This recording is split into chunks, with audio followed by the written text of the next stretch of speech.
My wife just destroyed my passport so she could go on our anniversary trip alone and laugh at me. But she has no idea I just sold my company for $2 billion. For years, I poured my heart and soul into my tech startup. My wife, Sarah, used to be my biggest supporter. When we first got married, we were a team, dreaming of a future where all our hard work would pay off. But as my company grew, so did the distance between us. The late nights I spent coding, the weekends I sacrificed for meetings, she started seeing them not as efforts for our future, but as personal slights against her. She started calling my dream, that little computer thing you're always busy with. Her support turned into resentment, and our shared dreams became just my own. I kept telling myself it was temporary, that once the company was stable, we'd get back to how we were. I held on to that hope, even as her words grew colder and her actions more distant. For our 10th anniversary, I planned the trip of a lifetime. A month-long tour of Europe, staying in the most beautiful places I could find. I wanted to show her that all the sacrifices were worth it, that we could finally enjoy the fruits of my labor. I booked everything from 5-star hotels to private tours. I even scheduled a meeting with my legal team to finalize the sale of my company just before we left. The deal was life-changing, far bigger than anyone, especially Sarah, could ever imagine. I kept it a secret, wanting to surprise her on the trip. I pictured her face when I told her she'd never have to worry about money again. I imagined us toasting with champagne on a balcony overlooking the ocean, finally free. The day before our flight, I came home early, buzzing with excitement. The papers were signed. The deal was done. The money, a staggering $2 billion, was being transferred to my personal accounts. I walked in, ready to tell her the good news, but the house was strangely quiet. I found a note on the kitchen counter, written in her elegant script. "Gone out with the girls. See you later." That was odd. Her friends were supposed to be throwing us a small pre-trip party that evening. I shrugged it off and went to our bedroom to pack my last few things. That's when I saw it. My passport was on the nightstand, but it wasn't just sitting there. It was shredded. The pages were torn to pieces. The photo of my face ripped in half. My heart sank. This wasn't an accident. This was deliberate. I felt a cold wave wash over me. Why would she do this? Then my phone buzzed. It was a message from Sarah, but it wasn't meant for me. She had accidentally sent it to me instead of her friend. The message read, "I can't wait to see his face when he finds his passport, LOL." He really thought I'd let his boring work-obsessed self ruin my European vacation. Time for a month of fun just for me. "I'll send you pics from Paris." The words hit me like a physical blow. It was all a lie. The support, the love, everything. She didn't see me as her husband. She saw me as a wallet, an obstacle to her fun. She wanted to humiliate me, to leave me behind while she spent my money. The anger that rose in me was cold and sharp. All the love I had for her evaporated in that single moment, replaced by a clarity I hadn't felt in years. She had just made the biggest mistake of her life. This was the ultimate betrayal. The final proof that the woman I married was gone, replaced by a stranger who despised me. If you enjoy emotional and dramatic revenge stories, please subscribe for more. My mind raced.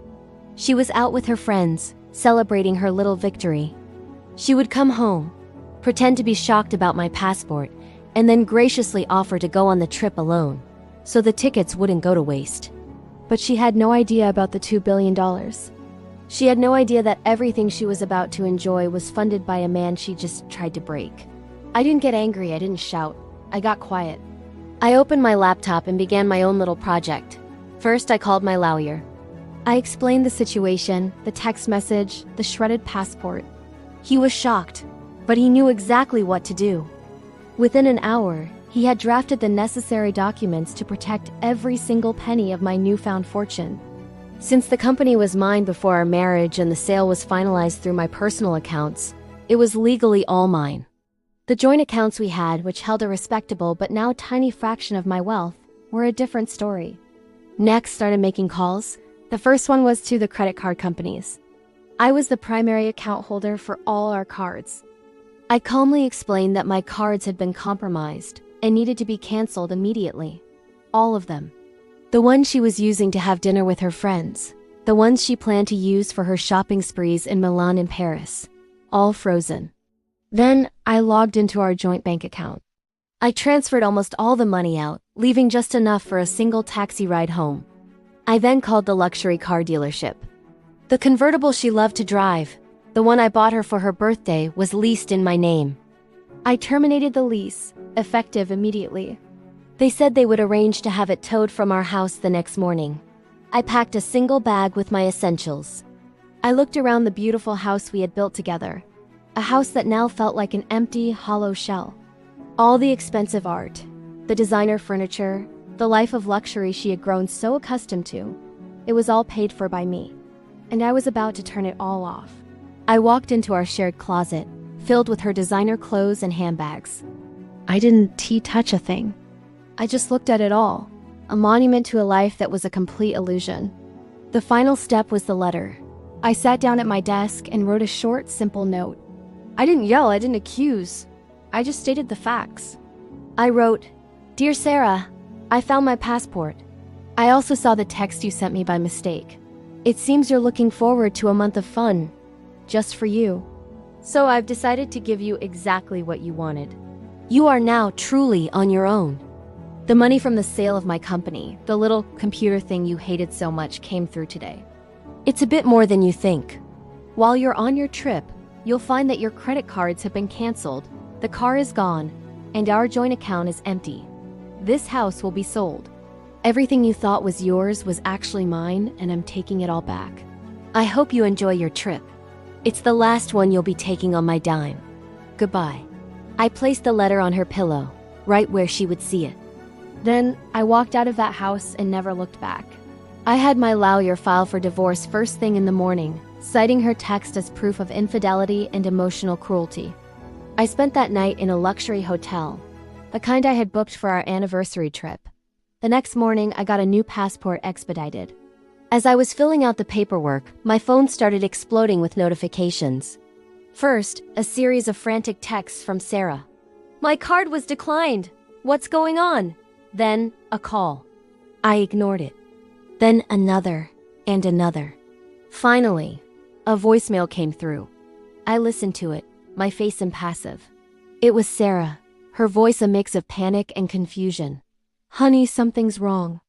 The restaurant just embarrassed me. My card didn't work. I had to borrow money from Jessica. Call me back now." I deleted the voicemail. I imagined her waking up the next morning, hungover and annoyed, ready to board her flight to freedom. She'd see the empty space where her convertible used to be. She'd walk into the house and find my letter. Her dream vacation was about to become her worst nightmare. She would be stranded at the airport, her ticket useless without a working credit card to pay for baggage fees or anything else. She'd be locked out of the life she took for granted with nothing but the designer clothes on her back and the shocking realization that she had thrown away a future beyond her wildest dreams for a month of petty, spiteful fun. She destroyed my passport to belittle me, but in doing so, she destroyed her own life. As for me, I booked a new flight. First class, one way, no return date. I had a whole world to see, and for the first time in a very long time, I was truly free. Thanks for watching. Don't forget to subscribe for more Reddit-style revenge stories.